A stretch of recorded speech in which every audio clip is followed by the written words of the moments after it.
The Italian Wine Podcast is the community-driven platform for Italian wine geeks around the world. Support the show by donating at ItalianWinepodcast.com. Donate €5 or more and we'll send you a copy of our latest book, My Italian Grape Geek Journal, absolutely free. To get your free copy of My Italian Grape Geek Journal, click Support Us at ItalianWinepodcast.com or wherever you get your pods.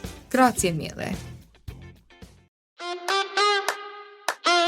Welcome to the Italian Grape Geek podcast. Join us as we explore personal stories of travel and tasting with Italy's must-know grape varietals. Chart your own course with My Italian Grape Geek Journal, your personal tasting companion to accompany the series. Available now on Amazon. With thanks to Colangelo and Partners for their generous support with this project. Hello again, Erin here. Let's spend some time together today on the island of Sicily, where we'll talk for a few minutes about the most planted red grape, Calabrese. What? You never heard of it? Well, that's the name in the Italian Grape Registry. Oh, you know what? Maybe you know it better by its old Sicilian names, Calabrese or Calabrese. This morphing of the name over years all come from the same original meaning, the grape coming down from Avola, which we all know as Nero d'Avola. Hey, no one said that becoming an Italian grape geek would be easy. And if Nero d'Avola is indeed from Avola, it's for centuries now thrived in nearly every corner of Sicily. Remember that the more clones and biotypes of a wine and the names, the longer it has probably been growing in a place. Well, Nero d'Avola has 4 official clones, but according to Alessio Planeta, winemaker for the world-famous Planeta Estate and someone that I've worked with over the years, he says there are at least 100 different Nero d'Avola clones growing throughout Sicily in pretty much every corner of the island except the extreme northeast tip. And we know that Nero d'Avola is included in 20 of the 23 DOCs in Sicily and is the main grape in the one DOCG on the island, Cerasuolo di Vittoria. But because Nero d'Avola expresses so differently in the various soils and elevations of the island, it's not easy to pin down just a few hallmark tasting notes. During one VIA masterclass in Verona, the Sicilia DOC Consortium had us blind taste 6 Nero d'Avolas from 5 separate regions. In the glass, the wines ranged all over from deep ruby to purple color, medium to high intensity of red, black fruits like plums, berries, cherries. Some of them had bright floral notes. Others leaned towards herbal and brambly spicy, while a few of them, honestly, were downright dark, hints of licorice, tobacco, black olive, and I kid you not, even notes of tomato paste and anchovy. Delicious, but unusual, I know. All of them really, though, had no more than medium tannins and always this juicy acidity, which really is a hallmark of Nero d'Avola. It expresses its growing sites really well and particularly, but it's tolerant of heat and salinity and soil types without ever dropping its acid. At high elevations, the cool nights can keep the sugar and hence the alcohol in check, but it always maintains a good dark color. On the other hand, if the production's too high or the winemaking less than careful, Nero d'Avola can wind up with some gamey, earthy aromas in the final wine, and then the tannins will feel rough instead of velvety. One interesting note, Nero d'Avola also had a nickname for decades as the Vino d'Italia.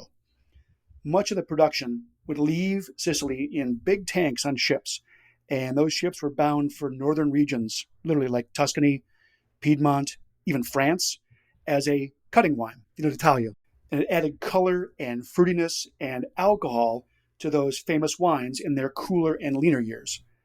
Now, those wines remained famous, and Nero d'Avola stayed behind, enjoying the warmth of the Sicilian sun and its relative obscurity. Although nowadays it has found a new official home, it's kind of cool, in Australia.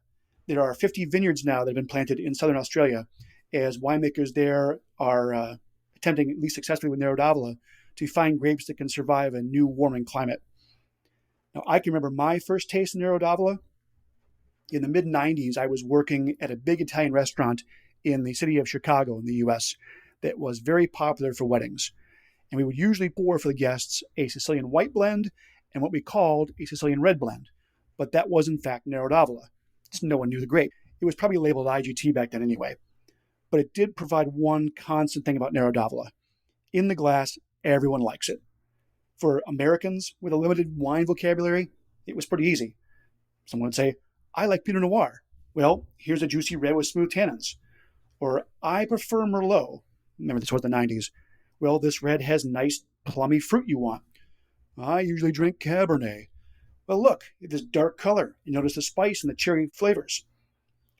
No, so which Nero d'Avola should you look for?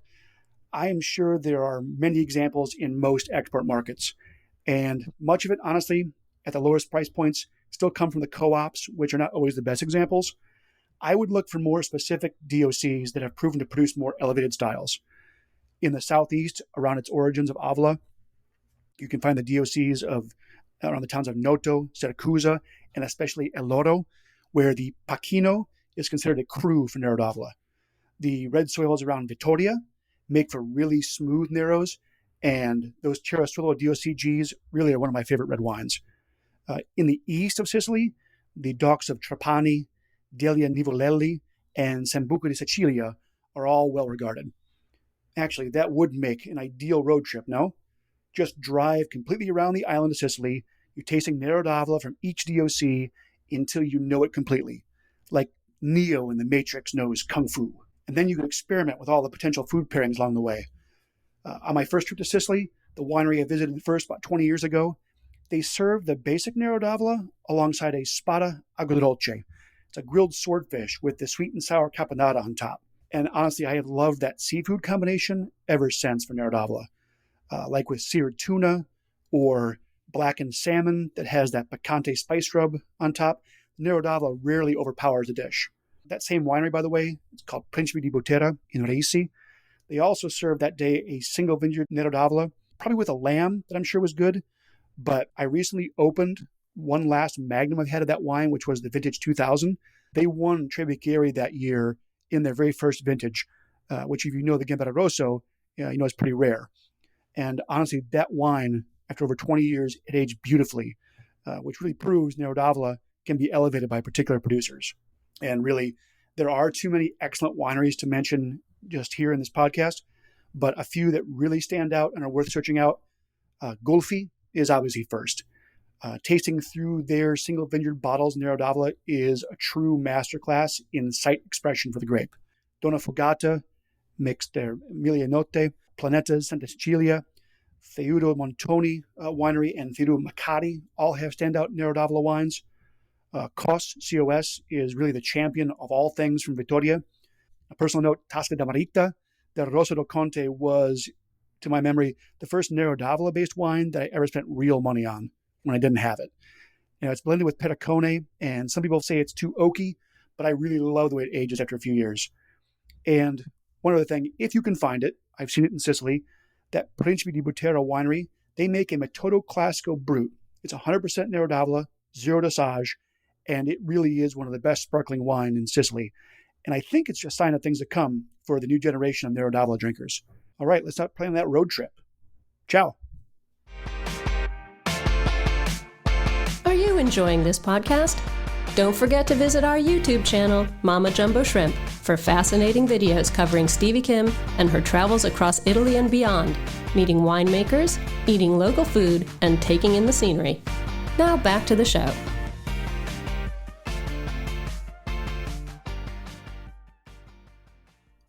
Okay, Italian Grape Geeks, I'm Erin, and we're going to Tuscany to study a unique grape through the lens of history. Canaiolo Nero is our grape of focus, and it should be more well known to Italian wine lovers. And through the 16th century, it was the main grape in the wines of Chianti, and so was the primary flavor of wines that were considered famous throughout Europe. The name probably derives from the rosa canina, the floral fragrance of the dogwood rose, but it could also have been named for the Dies Caniculares, the dog days of August, the hottest point of the summer.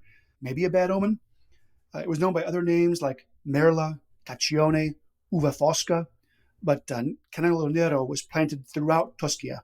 That's the historic Etruscan lands that go from Liguria through Tuscany to Lazio and Umbria. And even now in Umbria, it's often confused with Colorino.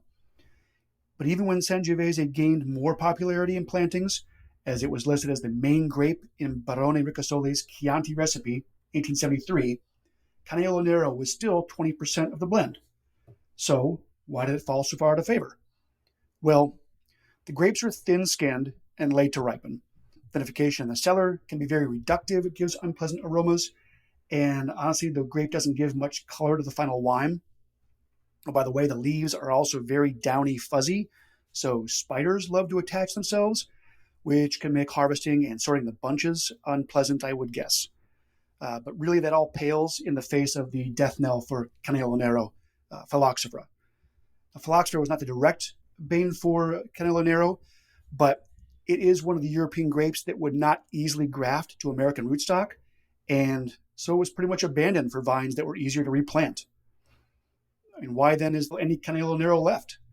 Well, the loose bunches are not only mold and mildew resistant, but the shoots grow tall and vertical, which makes it easy to cultivate and work in the vineyard. Those bunches can be left to dry on the vine, even providing dry grapes. Now, those used to add to stuck fermentations in cool vintages, although that's rarely a problem now. But it is also very productive, especially in most parts of Tuscany with sandy soils. But this is most important. Canaiolo Nero is the best blending partner for Sangiovese. Grapes like Colorino only enhance color, and all those allowed international varietals do nothing more than cover up the elegance of Sangiovese. Canaiolo Nero enhances the natural floral and red berry character of Sangiovese in the blend while softening the Sangiovese tannins. It brings those rose petal, balsamic notes and spices on the nose, flavors of red berry, sour cherry, and almost saline notes with its complementary acidity. And that is why it is still prized by some producers seeking the more elegant side of Tuscan wines. Now, many of us more experienced Italian wine drinkers probably had a number of Chiantis and Classicos with some Canaiolo Nero in the blend, especially when you consider Canaiolo and Colorino were field planted with Sangiovese. Today, it is much less common to see it listed on the labels or in the tech sheets, but there are a handful of producers still committed to Canaiolo Nero. For me, the first I can remember tasting is a bottle called Numero Otto from the Castelvecchio winery in San Casciano, Tuscany. Now, it was something that I sought out to taste at VinItaly because I wanted to experience 100% Canaiolo. It's a wine made from old vines, and it's delicious, if a little pricey. Speaking of price, I would love someone to buy me a bottle of the number 8 from Bibi Gretz, but it is definitely not my price range. Other producers, though, like Castello di Broglio, Filigrati, and a Podere Terenzuola wine called Merla, one of the other synonyms of Canaiolo Nero, those are producers that I would also like to find and taste. One wine I do love, it's a rosato called Canaiolo, made by the Montenedoli winery in San Gimignano. They're also famous for Vernaccia. And I've had that a few times in Italy, but I know it's also imported in a number of markets in the US. So, what are we eating with our bottles and blends of Canaiolo Nero? It's pretty easy, actually. Now, with that rosato, I can remember grilled prawns in a cafe in Vernazza, and literally I can still smell the air from that little Cinque Terre harbor. But for the red blends, anything that you would have with Chianti Classico or another Tuscan blend with native grapes, you'd have it with Canaiolo. It actually brings me to one last point. You know, the more that we support producers who are growing and using native grapes in their wines, the more of those grapes there will be for the next generations of wine enthusiasts to seek and enjoy. And that, my friends, is the essence of being an Italian grape geek. Support and promote diversity of Italian wines because life needs more flavor, not less. Arrivederci and bere bene. Drink well.